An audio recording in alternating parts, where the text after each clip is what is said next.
Au Soudan, Moussa, 68 ans, était agriculteur. La guerre des généraux qui fait rage dans son pays l'a contraint à fuir son village vers le camp de Zamzam, à moins de 10 km à peine d'El Fasher, la capitale du Darfour du Nord, théâtre depuis plus d'un an d'affrontements violents entre l'armée soudanaise et les forces de soutien rapide. Des affrontements qui l'ont forcé à fuir à nouveau avant de se retrouver ici à la mi-juin, de l'autre côté de la frontière avec le Tchad. Seul Dieu peut comprendre l'enfer que nous avons traversé pour échapper à Zamzam. Ça a été des moments très difficiles.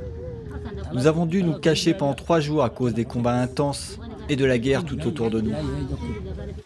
Au Tchad, selon les travailleurs humanitaires des Nations Unies sur place, ce sont environ 1000 Soudanais, principalement en provenance du Darfour du Nord, qui arrivent chaque jour dans ces camps près de la frontière, épuisés et affamés.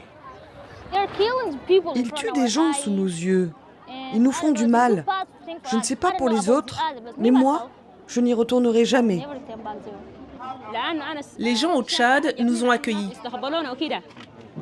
Mais nous faisons face à de nombreuses difficultés. Nous n'avons pas de nourriture, sauf celle qu'ils nous donnent. À l'instar de l'Égypte et du Soudan du Sud, le Tchad a déjà accueilli plus d'1 million de réfugiés depuis le début de la guerre au Soudan il y a plus de 2 ans. Et au total, ce sont au moins 7 pays voisins déjà en proie à leurs propres difficultés qui accueillent plus de 4 millions de Soudanais.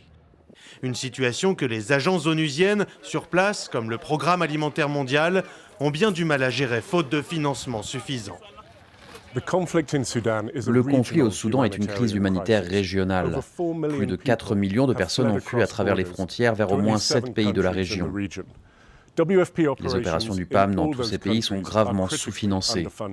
Sans contribution supplémentaire, l'aide aux réfugiés soudanais cessera complètement dans les mois à venir.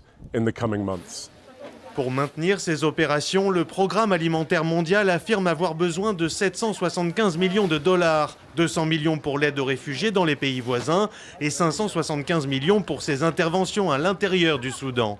En attendant, l'agence onusienne a prévu de réduire ses rations et en République centrafricaine par exemple, le PAM prévient qu'il devra cesser toute aide dès le mois d'août si de nouveaux fonds ne sont pas débloqués.